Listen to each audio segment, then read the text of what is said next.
Morning light spilled through the glass walls of Langston Robotics, catching every polished surface until the whole lobby shimmered like a jewel box. People hurried across the marble floor, executives with coffee cups, secretaries with tablets, laughter echoing off the high ceilings. The sound was sharp, constant, alive. And right in the middle of it all, a little boy was falling apart. He sat curled on the floor, small hands clamped tightly over his ears. The noise, the lights, the motion, it was all too much. His breathing came fast and shallow, his shoulders trembling as tears slid down his cheeks. The grown-ups noticed, but no one moved closer. They whispered instead, pointing discreetly. Everyone knew who he was, the CEO's son. The silent one. For 3 years, he hadn't spoken a single word. And now he was crying where everyone could see him. A few feet away, a small girl in an oversized uniform froze beside her mop bucket. Her mother's voice echoed somewhere in the back of her mind, if someone's hurting, you help them. Doesn't matter who they are. The girl took a shaky breath. Then she set her bucket aside and crossed the lobby. Her sneakers squeaked against the marble, but she didn't care. She knelt down beside the boy, her knees pressing the cold floor. "Hey," she whispered softly, voice trembling. "It's okay. You're safe."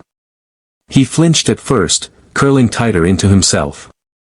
The girl stayed still, waiting, her hands open in the air between them. Then she began to hum, a small tune her mother always sang while cleaning late at night. It wasn't loud, just a simple melody that seemed to hush the noise around them. The boy's breathing slowed. He peeked out from behind his hands, eyes wide and wet. The world narrowed to the space between them, his shaking fingers, her steady hum. Slowly, he let out a breath that sounded almost like relief. "There you go," she murmured. "You're doing great." The whole lobby had gone silent now. Conversations faded. The receptionist had stopped typing. The only sound left was that gentle tune. And then, so quietly it barely reached her ears, the boy whispered a single word. "Safe." Her eyes widened. The word was cracked, unsure, but real. She smiled through the tears that suddenly blurred her vision. "That's right," she said softly. "You're safe." The sound of heels clicking across marble shattered the quiet. A woman's voice rang out, sharp, furious. "Step away from him." The little girl turned, startled. A tall woman in a tailored suit strode toward them, fury flashing in her eyes. "Who let you touch him?" she snapped. "Get up right now." The girl stumbled to her feet, terrified. He was crying," she stammered. "I just wanted to help." But the woman was already scooping the boy into her arms. "Help?" she hissed. "You frightened him." The boy whimpered softly.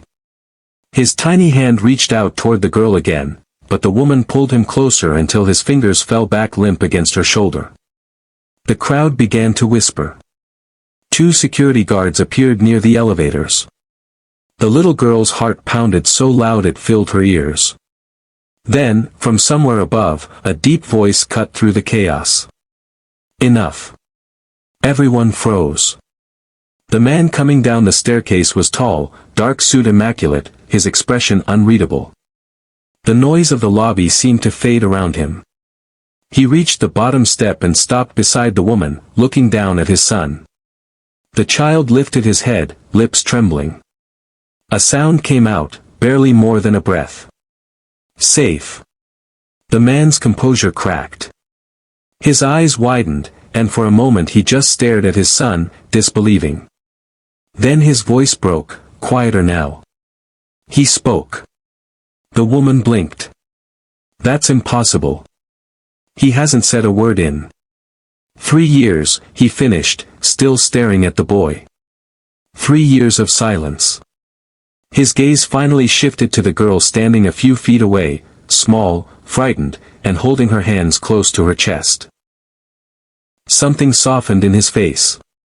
"What's your name?" he asked gently. She hesitated. Amara, sir. You didn't do anything wrong, Amara. His tone was calm now, heavy with something unspoken. You helped him. The woman beside him bristled. Damien, she shouldn't even be here. She's staff.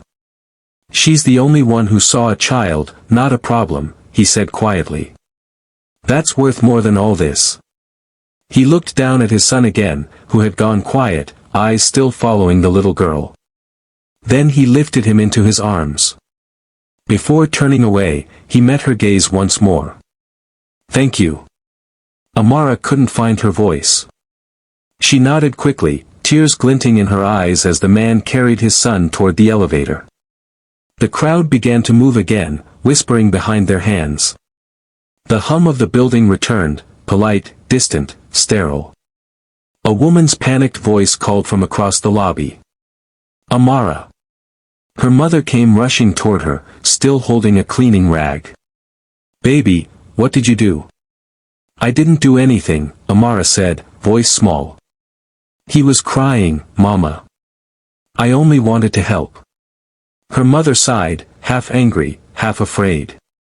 You can't just touch those people's children. They live in another world. They'll think you did something wrong. Amara's eyes lifted toward the closing elevator doors. Just before they shut, she caught one last glimpse of the boy's small hand, reaching out toward her again. She whispered, almost to herself, he's not bad. Just hurting. Her mother wrapped an arm around her shoulders. You did a good thing, baby. But sometimes good things come with trouble. Come on. They walked back toward the service corridor, the faint squeak of the mop bucket echoing behind them. The grand lobby sparkled again, spotless and quiet, as if nothing had happened. But somewhere in the upper floors, a man held his son close, whispering to him over and over the word that had broken 3 years of silence. Safe. The Langston mansion stood high above the city, all glass and silence. From its upper floors, the skyline stretched endlessly, towers of wealth gleaming beneath the morning sun. Yet inside, it felt strangely hollow. Breakfast was served on a long mahogany table that could have seated 20. Only 2 chairs were ever used. The boy sat quietly at one end, stirring cereal that had long gone soggy. Across from him, his father read from a tablet, expression fixed and distant. The air between them was filled with soft mechanical sounds, the hum of an espresso machine, the tick of an antique clock, and nothing else. Every few minutes, the man glanced up, as if hoping to see something new in his son's face. But the boy's gaze stayed down, eyes lost somewhere the man could never reach. Once, this house had been full of music. His late wife's laughter had filled the halls, her piano still stood untouched in the corner of the parlor, covered with a thin film of dust. He hadn't let anyone move it, not the cleaners, not even his sister. Some things, he told himself, needed to stay untouched. When his son had gone silent after the accident that took her life, the man buried his grief in work. He built companies, charities, awards, everything except peace. The world praised his brilliance. But the house itself had forgotten how to sound human. That morning, he looked at his son's small face and thought again of the little girl in the lobby, the way she had hummed to him, how his son had responded. Safe. The word hadn't left his mind all night. He leaned back, fingers steepled. Would you like to see her again? He asked softly. The boy looked up, uncertain. Then, after a pause, he nodded once. The father's chest tightened. That was the most communication he'd received in years. He reached for his phone and gave an instruction, to track down the cleaner's daughter from the lobby incident. No public fuss, he added. Just, find her. Miles away, a very different morning unfolded. Amara woke to the smell of fried plantains and detergent. The little apartment above the laundromat was small, 2 rooms, faded curtains, and walls that shook whenever the dryers rumbled below. But it was alive. Her mother moved between the stove and the ironing board, singing that same gospel tune that had calmed the crying boy. "Breakfast before school," she called. "And don't forget your homework this time." Amara scrambled to the table, grinning.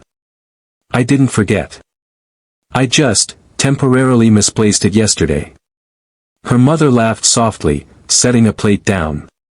"You get that mouth from your father's side." They shared a look, one filled with love and a bit of ache. There was no father around, only stories, and an old photograph tucked behind a jar of sugar. Amara ate quickly, then said quietly, "Mama. The boy from yesterday, he wasn't mean. He was scared." Her mother sighed, folding a uniform. "I know, baby. But some people carry hurt in places you can't see. You did your part. Now let it be. I think he liked my song. Then that's enough." Her mother smiled, brushing her cheek. Kindness doesn't always bring rewards, but it always leaves a mark. Amara nodded, though a part of her couldn't let it go. She could still see his face, the fear in his eyes, and the moment it disappeared when she hummed. Before she left for school, she grabbed her small music box from the shelf, an old, chipped thing her mother had rescued from the trash years ago. The melody was broken, it played only 3 notes before stuttering. But Amara carried it everywhere, believing someday it would work again. That same afternoon, a black car pulled up to the laundromat.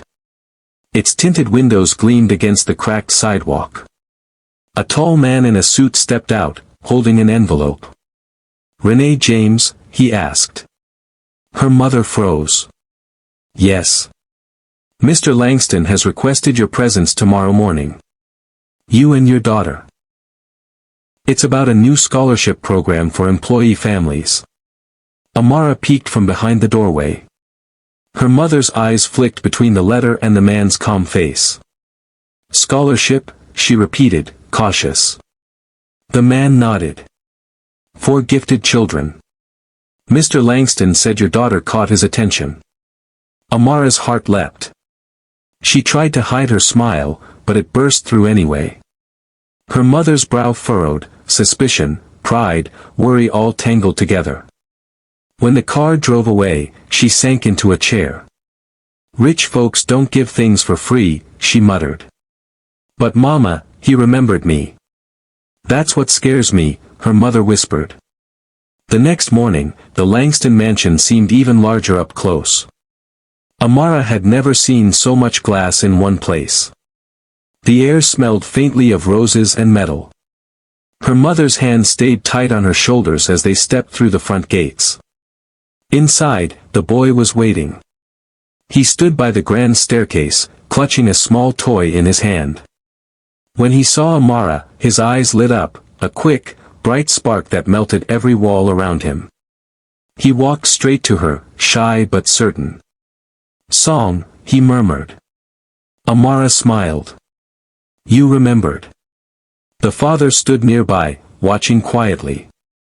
There was something different in his face this time, less distance, more wonder. He introduced himself to Renee, explaining that he wanted Amara to spend time with his son a few afternoons a week. "Therapists have tried everything," he said, voice low. "But for some reason, your daughter reached him." Renee hesitated. "She's just a child, sir." He nodded. "Maybe that's why it worked." Amara looked around the mansion, the polished piano, the endless glass, the silence heavy as marble. It didn't feel like a home. It felt like a museum built for memories. That afternoon, she sat with the boy in the sunroom while his father worked in his office. They played with colored blocks, built towers that kept falling down, and every time one collapsed, they laughed. Quietly at first, then freely. When she began humming again, the boy started tapping the rhythm with his toy. The sound was awkward but determined. Step by step, word by word, something inside him was unlocking. Through the glass wall, his father watched. For the first time in years, he heard his son laugh, a small, fragile sound that felt like sunlight breaking through clouds. He couldn't move. He just listened, frozen between joy and disbelief. Later that night, when the house was quiet again, he replayed the security footage of the lobby incident. Frame by frame, he watched that moment when the little girl touched his son's shoulder and the world changed. He paused on her face, the courage, the compassion, the innocence that made something inside him ache. "Find out everything about her," he murmured. But this time, it wasn't from suspicion. It was from gratitude, and maybe, a need to understand what made her light shine in a world so dim. In Harlem, Amara lay in bed staring at the cracked ceiling. The day felt like a dream. She could still feel the boy's small hand against hers. Her mother's voice came from the doorway. "You still awake?" Amara nodded. He smiled today. "That's good, baby. Maybe that's why God put you in that lobby yesterday." Amara rolled onto her side. "Mama, do you think rich people get lonely?" Her mother's voice softened. "The loneliest people I ever cleaned for were the ones who had everything." The girl thought about that, about the mansion with its silence, and the man who looked like he'd forgotten how to breathe. Somewhere far above the city, he was sitting in his office, staring at a family portrait, his wife smiling, the baby on her lap, the same boy who now sat silent beside that piano. He closed his eyes and whispered to himself the same word that had saved his son's voice. Safe. He wasn't sure why, but for the first time in years, it felt true. The following week, the Langston mansion began to feel less like a monument and more like a heartbeat slowly learning rhythm again. Every afternoon, Amara arrived with her mother, who spent the hours dusting the corridors while Amara met the boy in the sunroom. She came carrying her small, broken music box and a smile that seemed to light the dim corners of the place. The boy waited by the window each time, always with the same expression, quiet anticipation, cautious but hopeful. When she entered, he would step forward slowly, holding out his hand as if to confirm she was real. They began with blocks, puzzles, colors. Amara would name them, and he'd repeat the words softly, testing them like fragile glass. Blue. Blue, he echoed.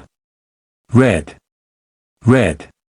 Every repetition seemed to rebuild something inside him that had been shattered long ago. One afternoon, as they worked, she began humming her mother's tune again. The boy paused mid-motion, tilting his head. Then he hummed it back, off-key, uncertain, but with unmistakable intent. Her eyes widened. That's it. You remember. He smiled, a small, perfect curve of lips. What neither of them noticed was the man standing beyond the doorway, listening. He didn't interrupt, didn't speak, only leaned against the frame, letting the sound wrap around him. Each note, simple as it was, scraped gently at the shell he'd built around his heart. That night, he poured himself a drink and stared at the piano in the corner of the room. Dust coated the keys. He sat down, placed his hands on the surface, and pressed one. The sound rang out, pure, bright, and cold. Almost instantly, a small voice cried from upstairs. Stop. He froze. The glass trembled in his hand.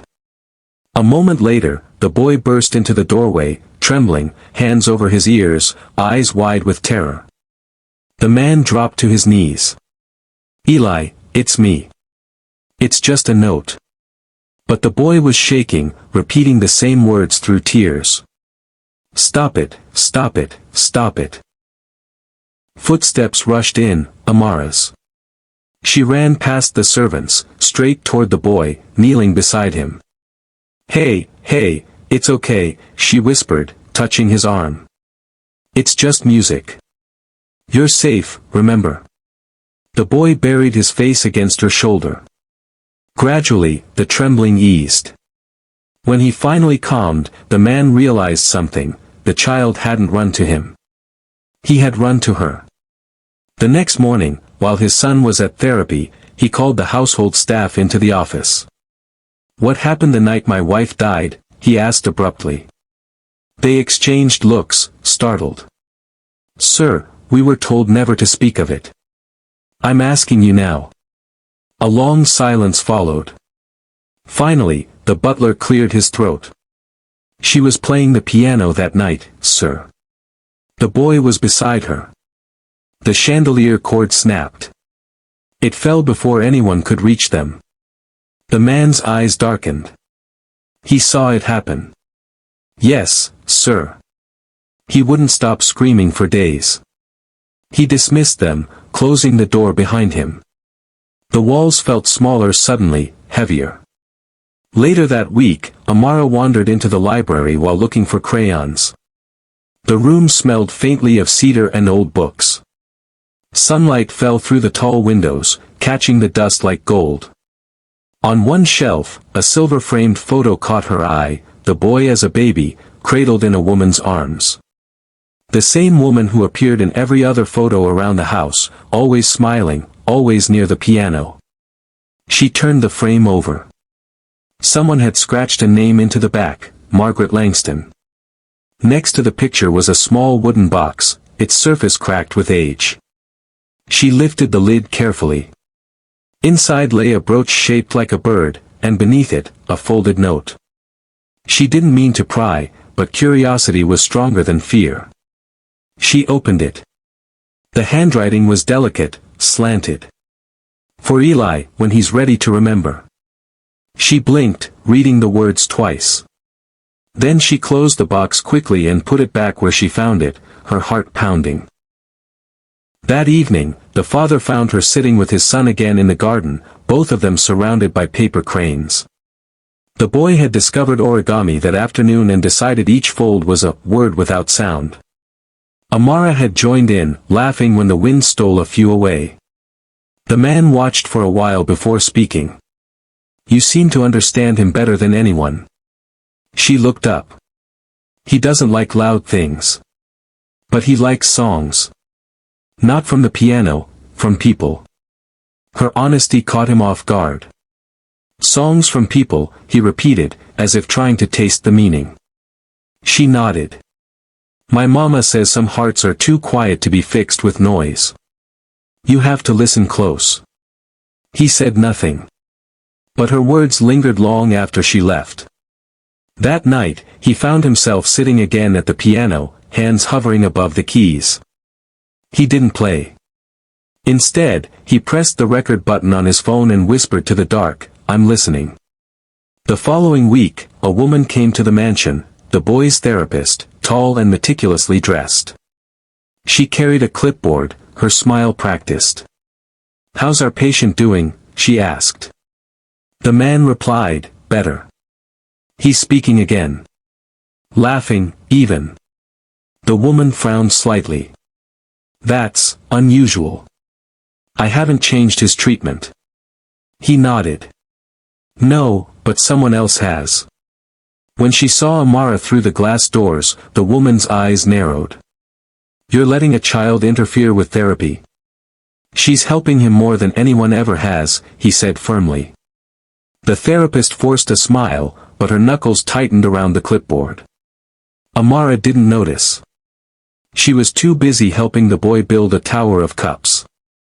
When it fell, they both laughed, a sound that made the woman flinch. Later, after everyone had gone, Amara returned to the library.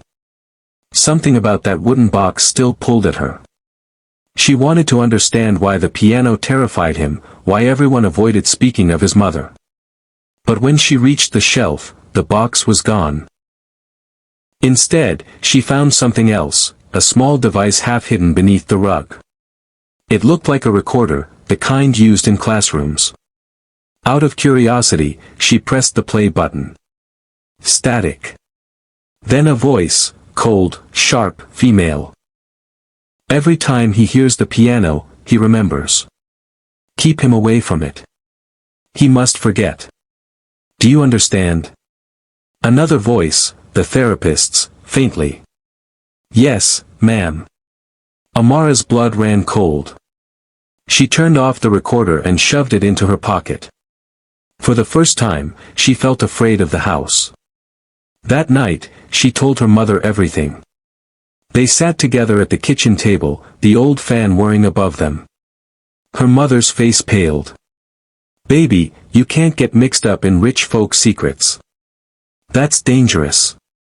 But Mama, someone's hurting him on purpose. Her mother gripped her hand. You don't know that. You only know what you heard. I know what I saw. He's scared of the piano because it reminds him of her. And someone wants him to forget her. Her mother's eyes softened, torn between fear and pride. Sometimes telling the truth comes with a price. I don't care, Amara whispered. He deserves to remember. Her mother sighed. Then if you're going to do this, promise me something, be careful who you trust. Amara nodded, clutching the recorder to her chest. The next day at the mansion, the air felt heavier. Even the sunlight seemed hesitant. The therapist was there again, speaking quietly to the man in the study. Amara lingered by the doorway, her fingers brushing the hidden recorder in her pocket. Through the glass, she saw the therapist smiling, too sweetly. She couldn't hear their words, but she saw the way the woman's eyes darted toward the boy whenever he entered. And in that moment, Amara made a decision. She didn't know exactly what kind of truth she was holding. But she knew it was enough to change everything. The mansion felt different the next morning, colder, as if the walls themselves were listening. Amara arrived with her usual bright smile, but something inside her was tight, uneasy. The boy ran to meet her in the hallway, clutching a small paper crane he'd made. He handed it to her, eyes hopeful. She smiled softly and tucked it behind her ear. Thank you, she said. It's perfect. But her eyes darted past him, to the study at the end of the hall. The door was closed. Through the frosted glass, she could make out the faint outlines of two people talking, the man's tall figure, and the therapist's graceful silhouette beside him. Their voices were muffled but sharp. Progress, the woman was saying. But we must be careful. Too much stimulation could trigger regression. I think he's remembering, the man replied. He's starting to talk about her. That's dangerous, the woman said quickly. If he clings to those memories, he may never recover. There was a long pause. Then, quietly, the man said, or maybe remembering is exactly what he needs. The woman didn't answer. She only smiled, that same cold, professional smile that never reached her eyes. Amara turned away before they noticed her, heart pounding. Something about that exchange confirmed her fear, there was more to this therapy than anyone admitted. Later that afternoon, when the therapist left the mansion, Amara slipped back into the study. The air still smelled faintly of her perfume. Papers lay neatly stacked on the desk. A single folder sat open, its top page labeled Cognitive Conditioning Record, Subject E. Langston. She shouldn't have looked, she knew that. But her hands moved on their own. Inside were notes in neat handwriting. Avoid mention of maternal figure. Introduce controlled aversion to piano sounds. Use auditory suppression when agitation occurs. Her stomach twisted. Controlled aversion. Suppression. It wasn't therapy, it was erasure. At the bottom of the page, a signature gleamed in blue ink. Dr. Vanessa Langston. She stared at the name. She'd heard it before, whispered by the staff, mentioned by the father. His sister. The realization hit like ice. The therapist wasn't working alone. A shadow flickered in the glass door behind her. She spun. And there she was. Vanessa. Perfect hair, flawless smile, eyes that didn't blink. What are you doing in here? Amara froze, clutching the folder to her chest. I was just cleaning. Liar.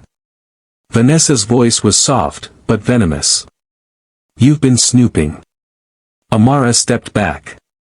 Why are you doing this to him? To protect him, Vanessa said, advancing slowly. He doesn't need to remember that night. It destroyed him, and my brother. That's enough tragedy for one family. But he deserves the truth. Amara shot back, trembling. The truth? Vanessa laughed quietly. Do you know what truth does, little girl? It ruins everything it touches. For a moment, their eyes locked, one filled with innocence, the other with control. Then Vanessa's tone shifted, colder. I could have you and your mother fired before you leave this house. Remember that. Amara's throat tightened. Maybe you can. But he'll still remember me. Vanessa's smile flickered, the first crack in her perfect mask. Before she could reply, a small voice interrupted. Amara? The boy stood in the doorway, clutching his stuffed bear, confusion written across his face. He looked from Vanessa to Amara, then back again. Vanessa's expression changed instantly, sweetness painted over fury.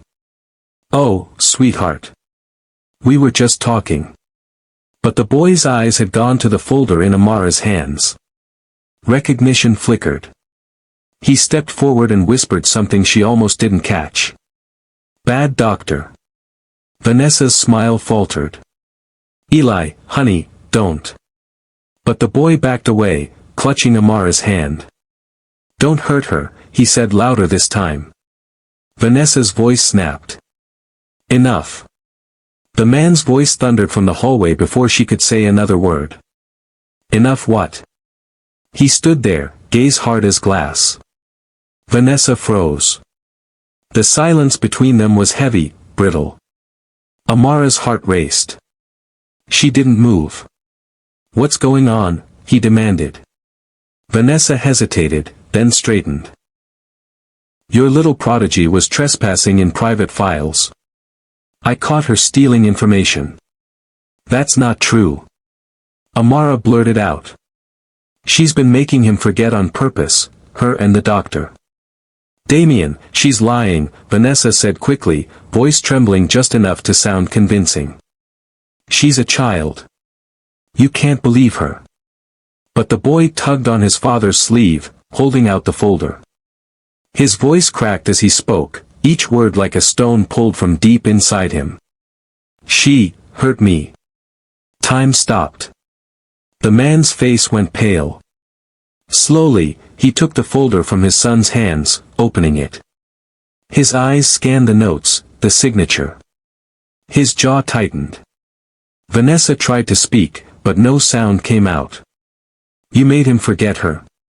His voice was low, shaking with contained fury. You tampered with his therapy. It was for his good, she said quickly. He was breaking, Damien. You were breaking. I had to protect the company, the family. He slammed his hand against the desk, the sound echoing through the room. You don't protect a family by destroying it. Vanessa took a step back, tears finally spilling down her cheeks, whether from fear or guilt, Amara couldn't tell. I did what you wouldn't, she whispered. You couldn't face her death. So I erased it. The boy flinched, hiding behind Amara. Get out, Damien said quietly. Now. Damien. Out. His voice broke like thunder. Vanessa hesitated a moment longer, then turned sharply and left, the click of her heels fading down the corridor. When the sound disappeared, the room was silent except for the faint hum of the air vents. Amara reached into her pocket and pulled out the recorder. There's more, she whispered. I found this under his bed. He took it and pressed play. Static, then the familiar voice, Vanessa's. You'll never talk again if you make Daddy sad. The man's hand trembled. He turned it off. For a long time, he said nothing. Then he knelt down beside his son. I'm so sorry, he said softly. I should have known. I should have protected you. The boy didn't answer, but he reached out and touched his father's face, a small, forgiving gesture that shattered what was left of the man's pride. He looked at Amara next, eyes filled with gratitude and shame all at once. You were brave, he said. Braver than anyone here. Amara shook her head. I just listened when no one else did. He smiled faintly. Sometimes that's all it takes to save someone. The boy whispered again, voice barely above a breath. Safe. And for the first time, when he said it, the word didn't sound like fear, it sounded like truth. The storm broke that evening, a real one this time. Rain lashed the glass walls of the Langston mansion, thunder rolling above the city like the sound of reckoning. Inside, the air felt charged, ready to ignite. The man stood in the great hall, phone pressed to his ear, his voice steady and cold. Send legal in the morning, he said. Full audit of Vanessa's division. Freeze her access, and notify the board. He hung up before they could reply. For the first time in years, he felt the anger that had slept beneath his grief, not wild rage, but clear, purposeful fury. In the living room, Amara sat with the boy on the couch, both of them wrapped in a blanket. He traced circles on her sleeve, watching the rain slide down the glass. She whispered, "It's just thunder. It can't hurt you." He nodded slowly, then whispered back, "Safe." That word again, but now it was a promise. When the man entered, they both looked up. He had a folder under his arm and eyes that had seen too much truth to ever be the same. "Amara," he said quietly, "you told me you wanted him to remember." She nodded. "Then I think it's time I remember too." He walked to the covered piano in the corner and slowly lifted the cloth. Dust rose like a sigh. The wood gleamed beneath, untouched since the night of the accident. "His mother used to play this every night," he said, voice trembling. "I couldn't bear the sound after she died." Neither could he. He pressed one key. The soft note hung in the air. The boy flinched but didn't cry this time. Amara reached for his hand, steadying him. The man smiled faintly. "You see. It's just music." Then he looked at Amara again. "Would you play for him?" She blinked. "I don't know how." "Then just hum. Like you did that day." She hesitated, then began, that same melody her mother sang while working late, the tune that had calmed the crying boy in the lobby weeks ago. It filled the mansion like warm light. The boy closed his eyes. Another note joined hers, the piano, gentle and hesitant. The man played softly, following her rhythm. The two sounds wove together until it was impossible to tell where one ended and the other began. And then, in the middle of it all, the boy spoke. "Mommy." The man's hands froze. Amara's voice caught. He looked at his son, truly looked, and saw something he hadn't dared to hope for, peace. "She's here," the boy said softly, tapping his chest. "In here." Tears filled his father's eyes. He pulled his son close, holding him as if to make up for every moment lost to silence. When the song ended, the house felt different, lighter, alive.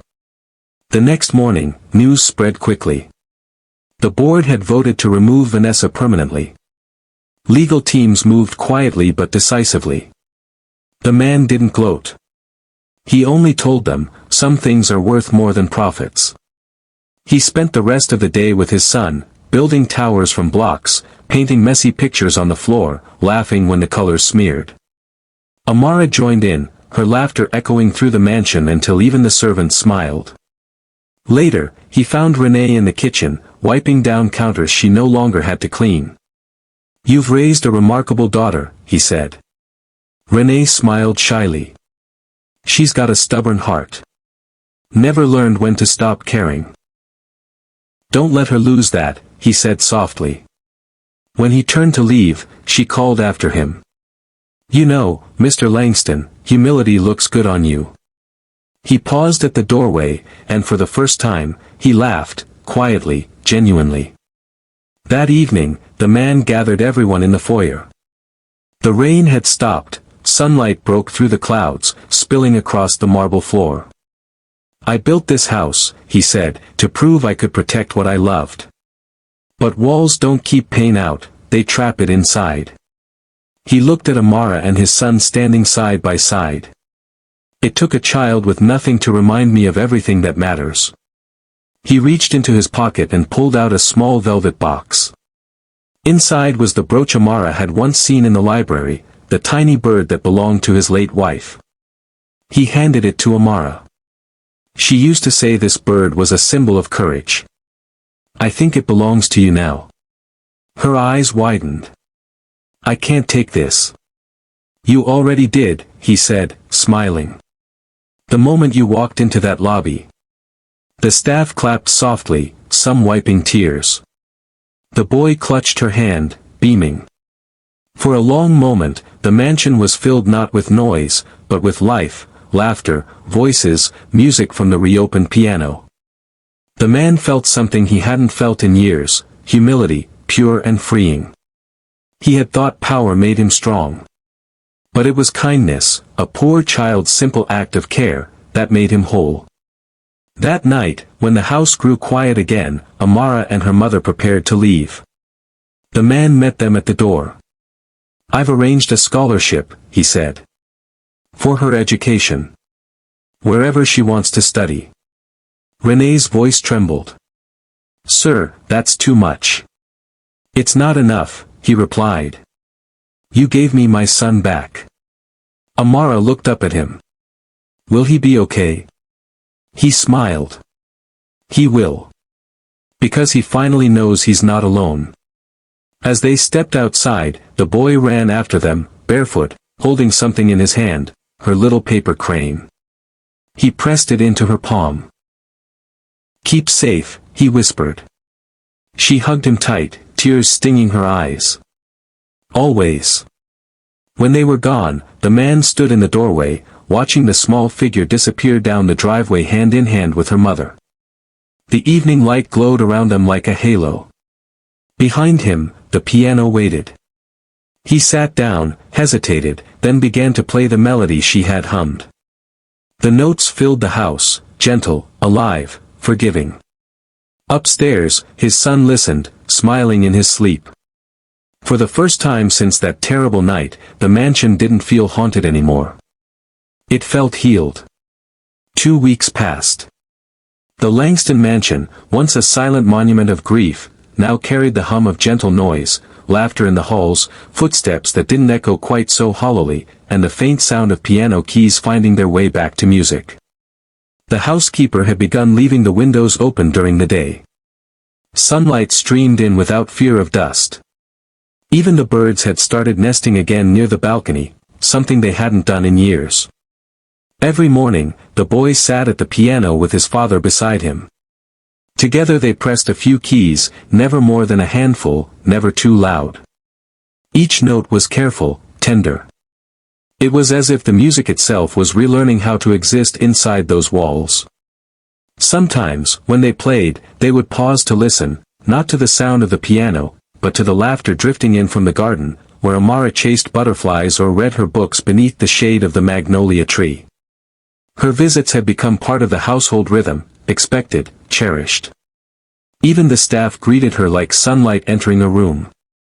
The boy's words grew stronger each day. He still spoke softly, but his sentences carried life now. Good morning. Play again. Miss Amara. Every time he spoke, his father's eyes shimmered with quiet joy, not the kind born from success, but the kind born from gratitude. That weekend, the man called for a gathering in the mansion's parlor. Just family and staff. The room glowed in the golden light of late afternoon. He stood near the grand piano, one hand resting on its polished surface. This house has seen too much silence, he began, voice steady. It's time to let it speak again. He looked at Amara, sitting beside his son. I used to think power meant control, that I could protect the people I loved by keeping the world out. But I was wrong. I built walls so high I couldn't hear the truth knocking. The room was still. He smiled faintly, eyes softening. And then a little girl came along and knocked them down with nothing but a song. Amara ducked her head, shyly smiling. He continued, from this day forward, this home will carry her name in gratitude.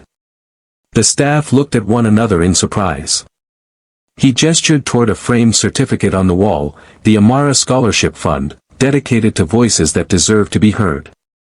Amara's eyes widened. You named it after me? He nodded. For every child who just needs someone to listen. Because that's what you did for my son, and for me.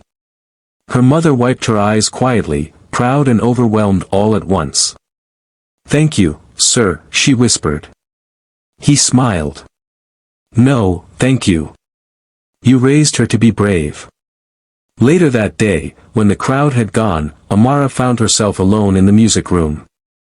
The afternoon light stretched across the piano, painting long golden lines on the floor. She ran her fingers along the keys, then pressed one softly. The sound echoed sweetly, no longer frightening.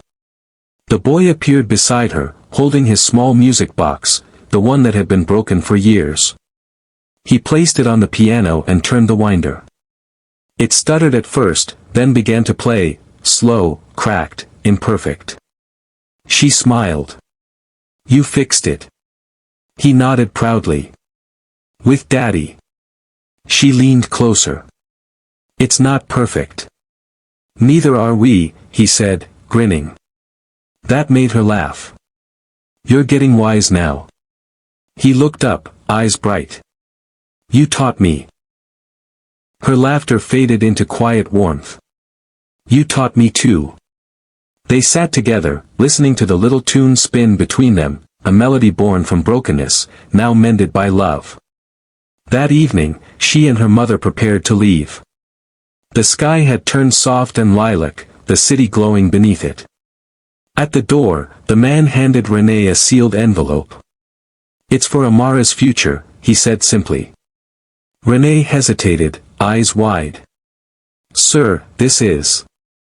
It's not charity, he interrupted gently. It's a promise. That her kindness won't go unseen. Renee's eyes glistened. You've changed, Mr. Langston. He smiled, a tired, grateful smile. She changed me. Amara hugged him tightly. Don't forget to play the song. I won't, he whispered. And I won't forget who taught me how. The boy ran forward, wrapping his small arms around her waist. Come back soon. I will, she said. Promise. When they drove away, the boy pressed his face against the window, watching until the car disappeared beyond the gates. That night, the house was quiet again, but it was a different kind of quiet. Not the silence of loss, but the peace of healing. The man sat by the piano, running his fingers across the keys. His son stood beside him, resting his small hand over his father's.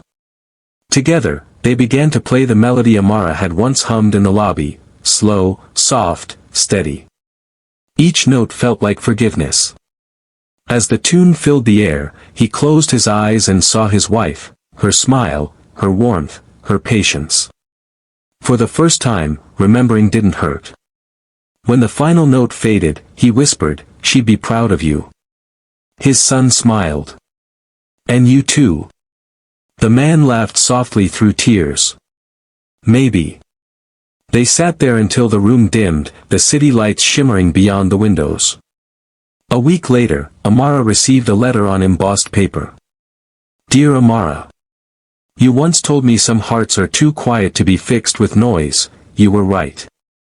Thank you for teaching me how to listen. Eli misses you. So do I. The door will always be open. D. Langston. She folded the letter carefully and tucked it inside her music box. When she wound it that night, it played perfectly, every note clear and whole. She smiled at her mother. See? It works now. Her mother kissed her forehead. Maybe it always did. It just needed the right song. Outside, thunder rolled softly in the distance, but this time, it didn't sound like fear. It sounded like applause. Night settled gently over the city, draping the skyline in quiet silver. Inside the Langston mansion, only a few lights remained, one in the boy's bedroom, another spilling from the study where his father worked late. The house, once haunted by silence, now breathed easily. The faint hum of the repaired music box drifted through the hallways, its little tune echoing like a heartbeat. The boy lay in bed, the paper crane Amara had given him resting on his nightstand. Rain tapped softly against the glass. His father entered quietly, carrying a book. Story time. The boy nodded, smiling sleepily. As his father began to read, the melody from the music box wound down to its final notes. The boy's eyelids drooped, his small fingers clutching the crane. Just before drifting off, he whispered, "Daddy." "Yes, son." "I remember her voice." The man's breath caught. "Your mother's." The boy hesitated, then shook his head slightly. "Not just her. Someone else too." She said, "Don't tell." The man froze. Someone else? But the child had already fallen asleep, his breathing even, peaceful. He sat there for a long moment, the soft rattle of rain the only sound. He looked around the dimly lit room, everything calm, safe, yet a quiet unease stirred in him. He stood, turned off the lamp, and whispered, "Sweet dreams, son." Then he left the room, closing the door behind him. Across the city, in a penthouse far darker than the mansion, a phone vibrated on a glass table. A familiar, elegant hand reached for it, manicured nails, diamond ring. A voice answered, cool and measured. "It's done. He's rebuilding himself." On the other end, a low chuckle. "Good. A man who's rebuilt is easier to steer than one who's broken." A pause. "And the girl? She's gone. For now." Lightning flashed across the window, illuminating the woman's face, Vanessa. Her expression was calm, almost serene. "She thinks she's healed them," she said quietly. But this was never about the boy. It was about the company. About control. She hung up, turning toward the skyline, the city lights flickering in her eyes.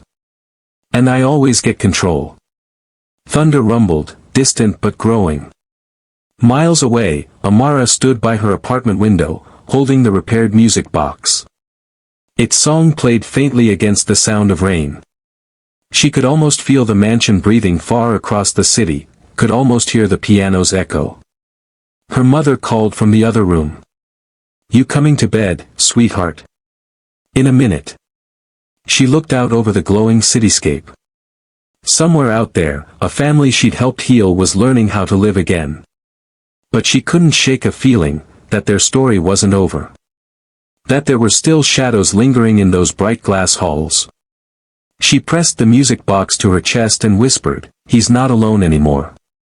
Then she smiled, small, certain, and brave, as the melody played on. Outside, the rain softened to a hush. The city exhaled. And far above it, in a room full of light, a child dreamed of wings.